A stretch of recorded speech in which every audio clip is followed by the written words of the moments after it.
জমিদার বাবু, আপনি আমার বাবাকে মারছেন কেন? তোর বাবা আমার জমিতে চাষ করবে না বলছে। আপনি আমাদের জমি জোর করে দখল করে আমার বাবাকে দিয়ে চাষ করবেন। তোর বাবা যদি চাষ না করে এই জমিতে মেরে পুঁতে দেবে এক্ষুনি। বাবা চলো, থানায় চলো। যা, কোনো লাভ হবে না, থানার বড় বাবু আমার ছেলে। চলো। আপনার আঙ্গুলটা কি সত্যি পচে যাবে আমার এই পবিত্র কোরআনকে একটা লাইক, একটা কমেন্ট আর একটা শেয়ার করলে?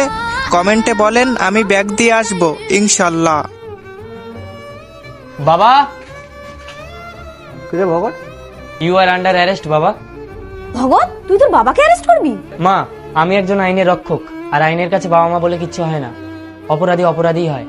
দুধ কলা দিয়ে আমি তো কাল সব পুষেছি, এত টাকা দিয়ে লেখাপড়া শিখিয়ে চাকরি পেয়ে আমাকে বলো অপরাধী? তুমি এতকাল এনার জমি জায়গা দখল করে এনার উপরে অত্যাচার করেছো, আর সেই টাকায় আমাকে লেখাপড়া শিখিয়েছো।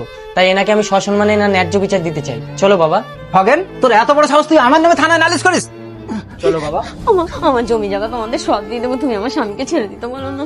হ্যাঁ খগেন, তো সব জমি আমি ছেড়ে দেবো। শুধু জমি না, তুমি এই বাড়ির চাকর হয়ে আমার ঠাকুরদাকে খুন করে এই বাড়ি দখল করে রেখেছো, সেটাও দিতে হবে। ঠিক আছে, দিয়ে দেবো। এইবার চাকরই লাগছে। এই নিন কোদাল। কি গো, এবার আমরা কোথায় যাব? চলো, গাছতলায় গিয়ে থাকবো। তাই চলো বাবা।